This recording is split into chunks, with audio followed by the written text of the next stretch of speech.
I'm sorry. It's been a minute since we saw you guys in heels. Heading into season 2, Ace and Jack were, literally going at it. So where do we find them at the start of season 2? Have they even gone to therapy yet? No, they haven't. They should, though. I mean, their form of therapy is beating the shit out of each other. I'm gonna fucking kill you! That's kind of a lot of season 2 is them kind of doing what they need to do and finding their own version of that therapy. DWO is supposed to be the two of us working together. I need my own plan that puts wrestling behind me. We're diving further into the brothers' backstory. We're learning more about what happened with their father and how his decisions have impacted them, not just, his death, but also financially with the DWL. What has been the most rewarding part of exploring their backstory this season? It made my job as an actor a whole lot easier to just, you're sort of wondering, what's the emotional motivation? So you do your work and you do your homework and you try to figure out what that's going to be so that you go into a scene, you kind of know what you're drawing from, what you're working with. For Mike O'Malley to just very eloquently and, painfully lay it out and have Jack say it in the 3rd episode. I've never had a chance to do anything like that.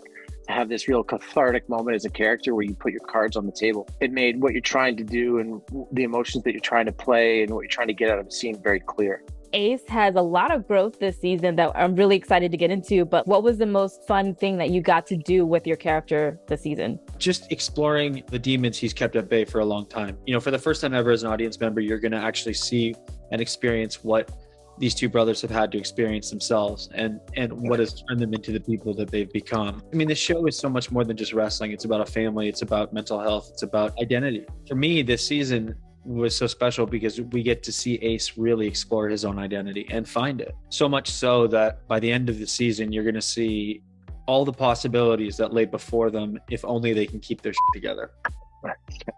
When we left off, Crystal was actually named the DWL champion. What can you tease about how her being champion changes the game for them and what issues does that bring up? It wasn't the plan, so you book yourself into a little bit of a corner, but the key in professional wrestling is you have to listen to your audience. Your audience is going to tell you where to go.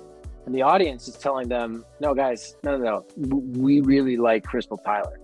So what are you going to do about that? And Jack listens. If he listens to anyone, amazingly, he doesn't listen to Ace, he doesn't listen to Willie, he doesn't listen to Bill, he doesn't listen to his wife.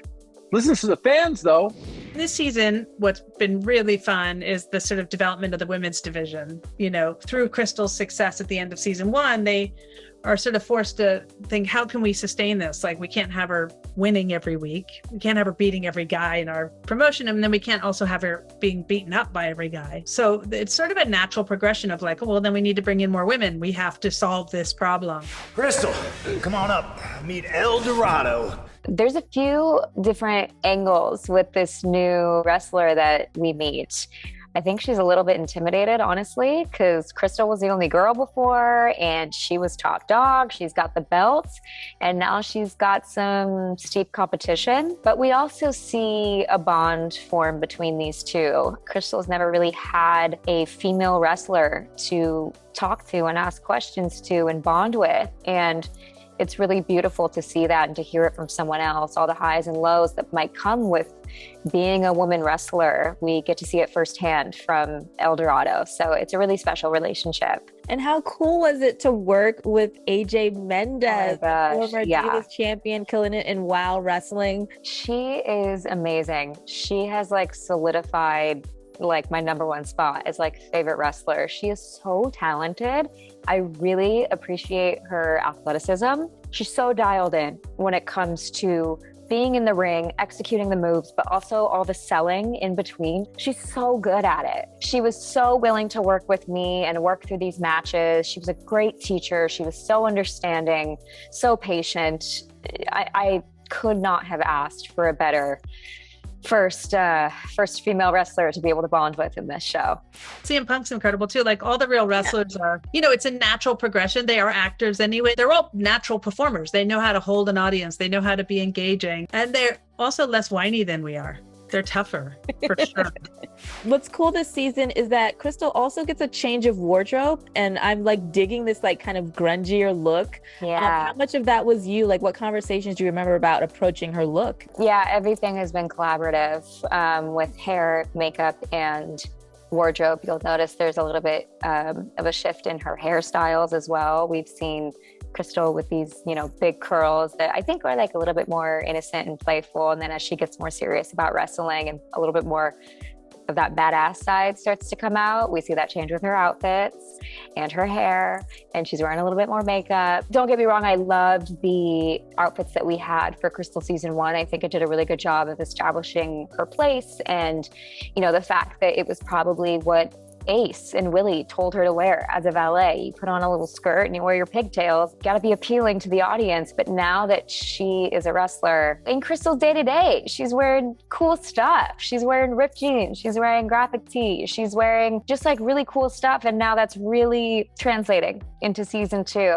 One of the first real times we see her wrestle. It's one of my favorite outfits. I'm wearing a white tank top that was totally like hand-drawn in Sharpie, like crystal and like all these like little designs and stuff. Like all of her things are very handmade. I mean, this girl doesn't come from a lot of money and probably has to make them all herself, but really cool, like these green pants, and like she's got leather in her hair. Like I love the transformation.